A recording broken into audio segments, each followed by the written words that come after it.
Hi everyone, and welcome to week 5. This course really goes by fast, right? So this week, finding common ground is the focus of our topic. It's our topic. Okay, so here's where this video will be. Introduction. Let's go to learning resources.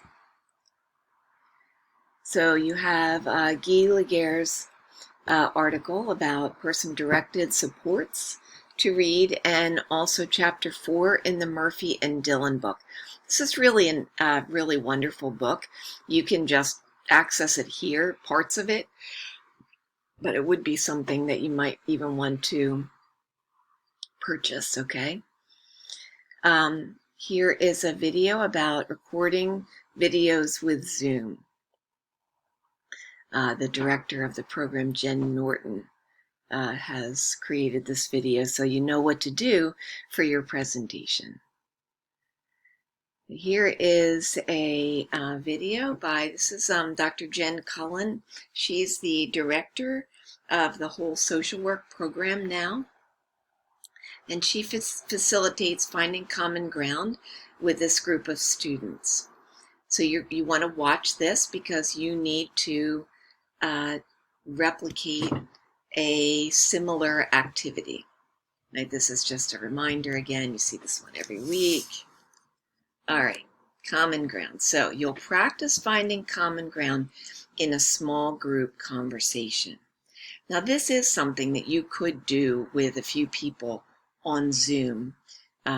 You could do it if you're living with a family, if you're, you have roommates and you've all been together.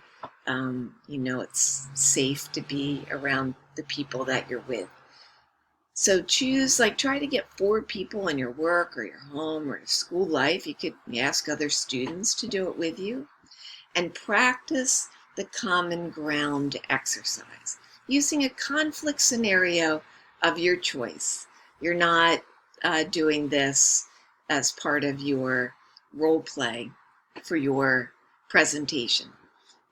So this is the third element of conflict resolution that we have here for you in the course.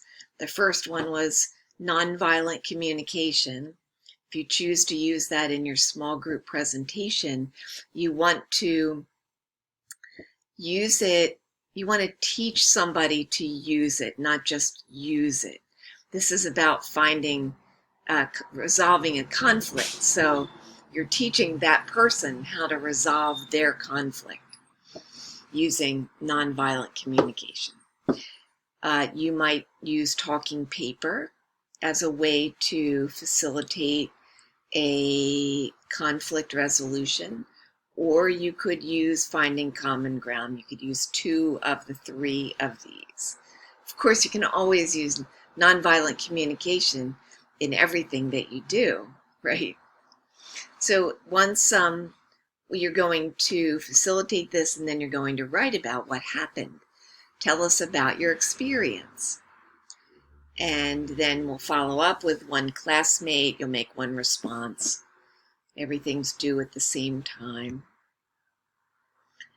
Next, you have 3 short films to watch. I love these films. These help us talk about stereotypes and projection. So projection is when I am in a situation and I see somebody and I assign meaning to what they're doing. I'm projecting that onto them. I don't really know if that's what they're thinking. I don't really know for sure if that's their intention. You might, in your process notes, you might hear me say, pay attention to projection.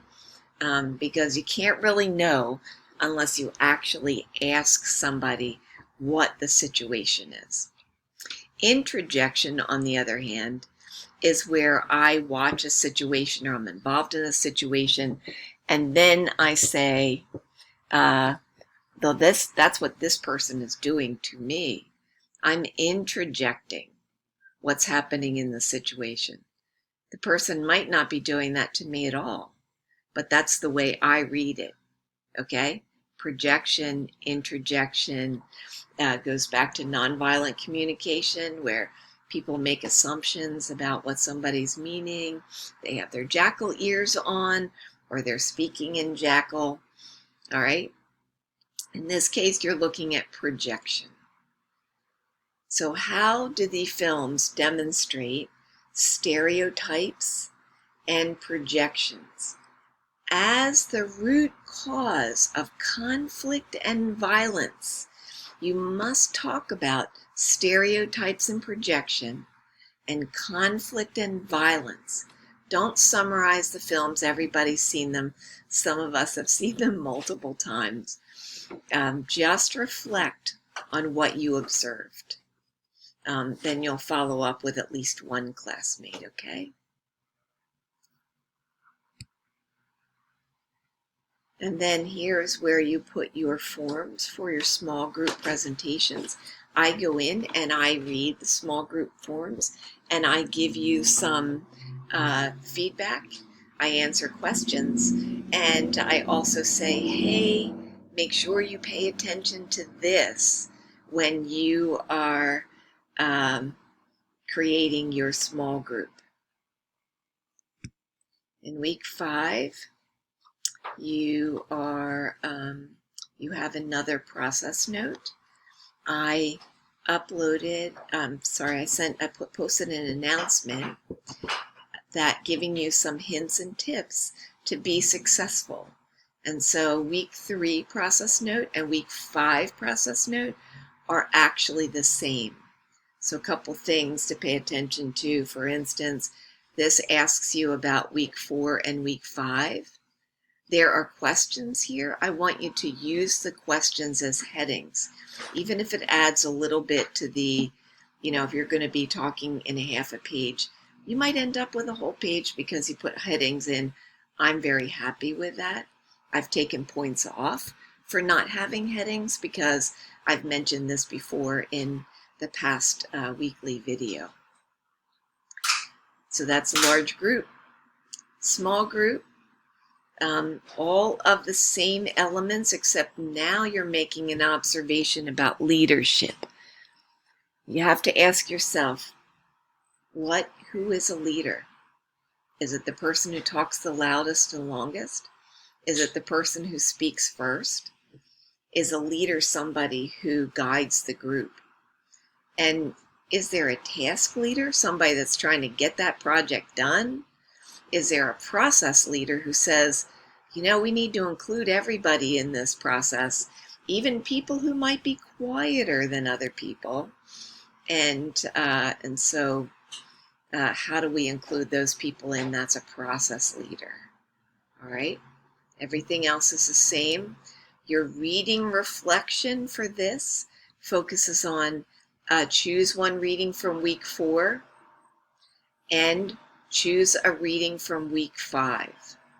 So that means that you're writing 2 separate summaries with the reference in an annotated bibliography format, meaning that it's at the top.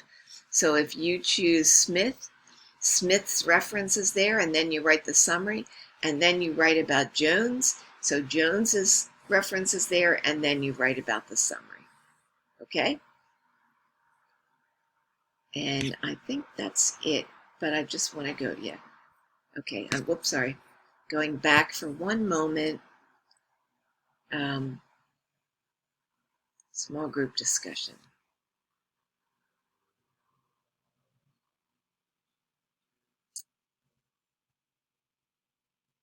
Week 5, okay. So now that you are learning about this, you could make a test video with Zoom to see how that works. So you record a practice video and then upload it to YouTube to make sure that you can go through all of the steps. One thing to pay attention to when you're in the Zoom room, you want for all the boxes that everybody's in to be the same size. And you can do that by going up to the right-hand corner. There's a little toggle button there that says View. So everybody needs to be on the same kind of view. You want to make sure that everybody's in the same size box, okay? And there you go. So that will have your practice in. I will see you in the course. Let me know if you have any questions. Thanks. Bye.